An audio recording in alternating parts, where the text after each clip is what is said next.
5 years ago, if you had asked anybody, could China ever join the competition for cars? He would say, no way, the Germans are so far ahead, Japanese are so far ahead, Koreans are far ahead, even the Americans are far ahead. But you know what, today... In this video, Professor Kishore Mahbubani breaks down how China pulled off this staggering transformation, how it became the world's factory, why no country can replace it, and what this means for the future of global power. Stick around because by the end of this video, you'll see why China's grip on global manufacturing isn't just impressive, it's unstoppable. Over the last 4 decades, China has transformed from a low-cost workshop into the undisputed engine of global production. Its factories power the world economy, its supply chains run deeper than any other nation's, and its influence stretches from the smallest microchips to the largest infrastructure projects. But here's the real shock. This dominance didn't happen by accident. It wasn't just cheap labor or government planning. China played the long game, outmaneuvering rivals, absorbing technology, and mastering entire industries to the point where even the strongest economies now find themselves dependent on it. Professor, you have mentioned before, even we were having a discussion earlier today, that the U.S. has 10 years to counter the rise of China. Why specifically 10 years? Well, I think it's all a matter of mathematics. And if the Chinese economy keeps growing, right, at 5% a year over 10 years, and I don't have the maths off the top of my head, even if it doesn't overtake, it comes very, very close. And the bigger China gets, the harder it is to stop it. And it's quite clear that the Chinese have been quite ingenious in creating a long-term manufacturing strategy for China. And that manufacturing capability of China is now indispensable to the rest of the world. I mean, all of you, if you open your kitchen cupboards or whatever it is, take out the products. See how many of the components in any of the products came from China. Just check.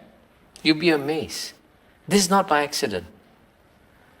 China wants to create deep dependence on China's manufacturing sector. And incidentally, even 10 years ago, 5 years ago, if you had asked anybody, could China ever join the competition for cars? He would say, no way, the Germans are so far ahead, Japanese are so far ahead, Koreans are far ahead, even the Americans are far ahead. But you know what, today, the Chinese have started from scratch, created an electric vehicle, EV industry, that is now frightening the pants of all car makers all over the world. Because the Chinese manufacturing ecosystem on EVs is so amazing, right? And even Elon Musk at first dismissed it. Now he wouldn't dare to dismiss it. But did this EV challenge from China emerge by accident? No. It is part of the long-term strategy, right? And 5 years from now, all over the world, you see Chinese EVs. So as the world transforms and becomes more dependent on China, it narrows the options for the United States. I mean, quite naturally. Which is why there is in Washington, D.C., a very strong sense of urgency. And by the way, if you look at what some of the people who, some of the Americans, I can give you names, Robert Lighthizer, Matt Pottinger, they'll be coming back to advise Trump.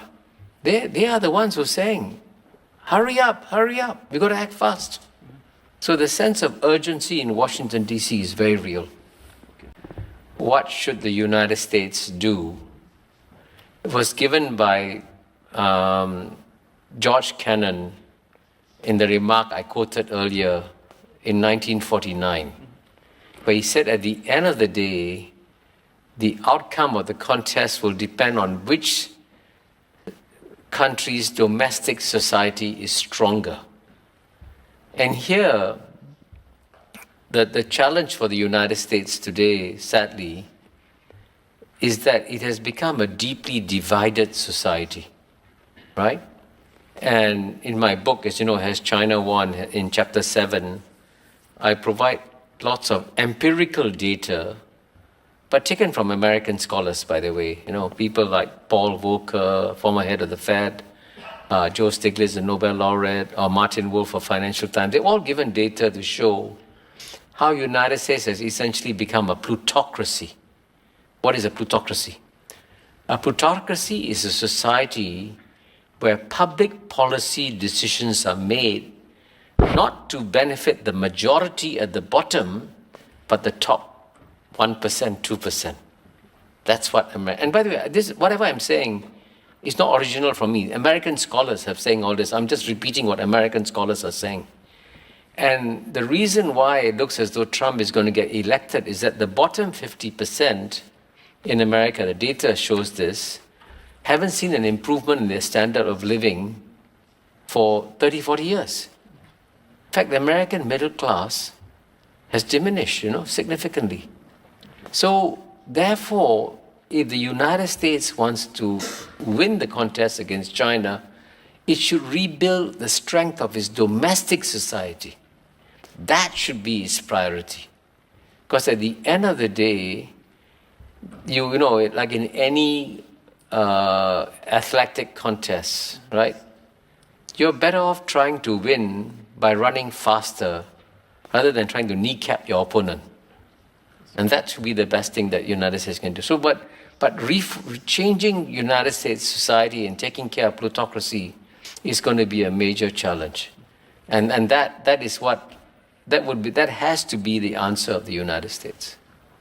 Talking about Trump, given his previous policies, in which he focused more on reducing overseas commitments, to what extent do you think he may seek to conclude a deal with China, where this deal would involve ensuring that China bears part of the security burdens in the Middle East, specifically?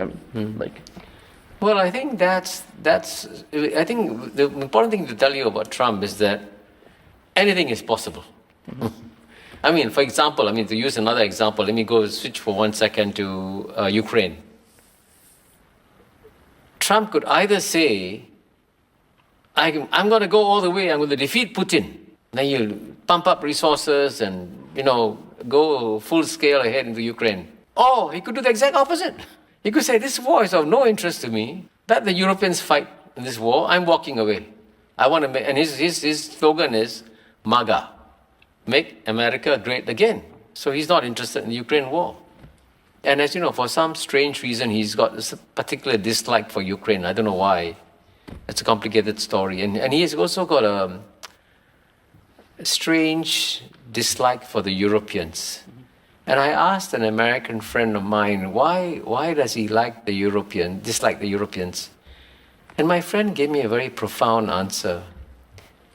He said all his life, Donald Trump wanted to get accepted by society, especially elite American society.